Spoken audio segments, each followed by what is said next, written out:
Hello everyone, welcome to my video, and today I'm going to be showing you how to change or do a transmission flush in a 2012 basically first generation Skyactiv Mazda 3 with a 2.0 liter motor with a 6-speed automatic transmission, not 5-speed, 6-speed automatic transmission, and it's a lot easier than you think.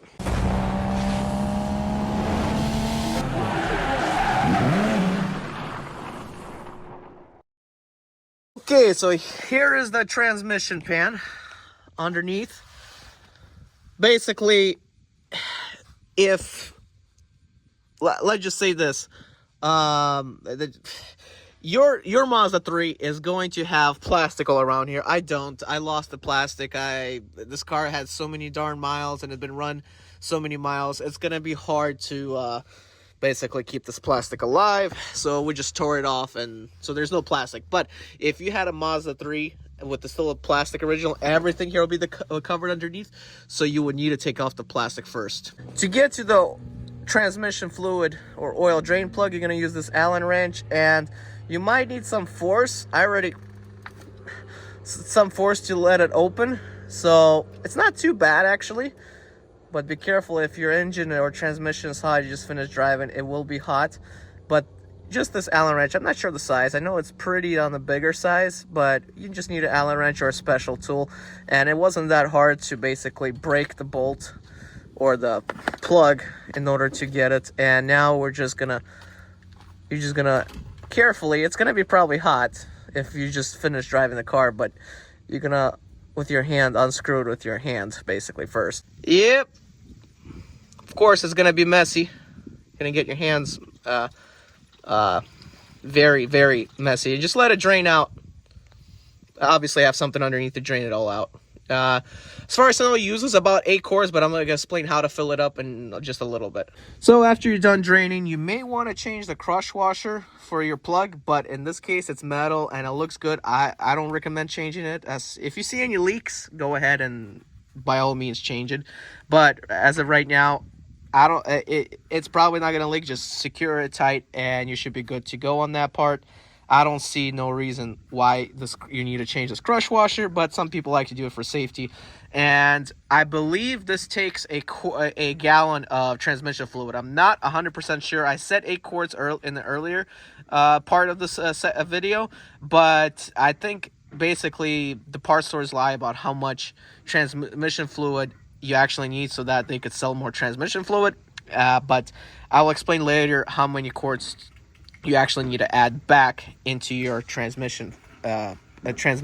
Next, you're going to just tighten it down with your hand as much as you can. Make sure you have a spare napkin. Wipe anything off really well. And next, you're going to grab your Allen wrench and tighten it down basically pretty tight, so by hand you won't be able to take it off. Yep, that's why you gotta change your transmission fluid, because it gets this dark. I don't know what Mazda's talking about having a lifetime warranty on there.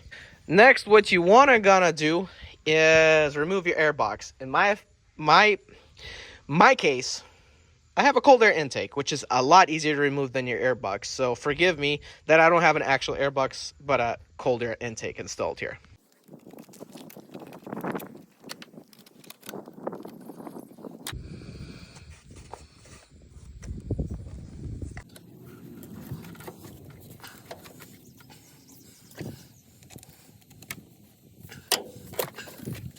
This is what you're gonna use to take the basically dipstick off, and that's where you're gonna pour in your transmission fluid with that dipstick.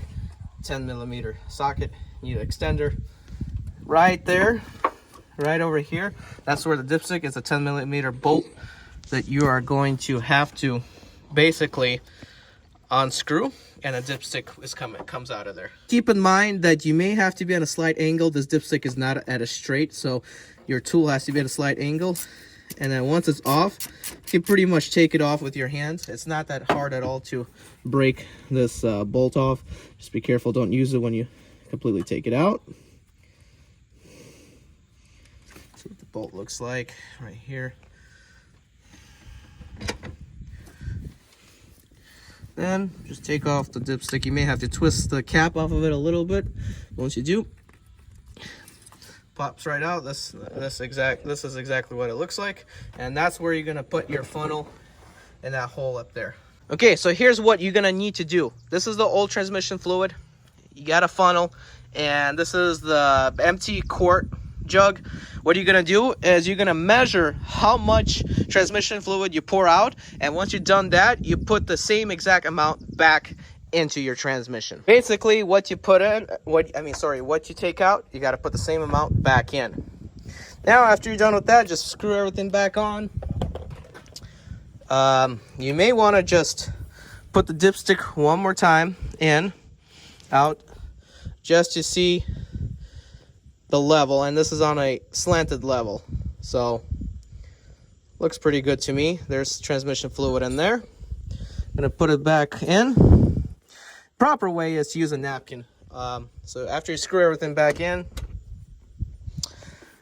what you want to do is take it for a test drive, and if you're not so sure, after you drive it for about 10-15 minutes, you may want to take the air box again, because you're probably gonna have an air box, and check your fluid levels after driving it. But if it shifts nice and easy and smooth, then you won't need to do any of that. Yeah, don't forget to put everything back on when you're done with your transmission flush, and make sure your mass airflow sensor is back on, because you will not be able to start the car effectively or very easy without the mass airflow sensor plugged back in.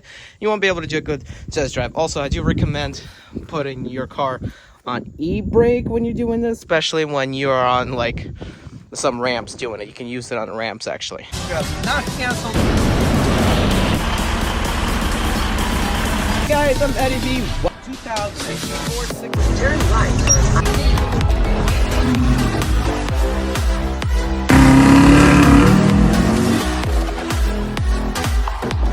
This particular package. Driving attempt on the 6 Series.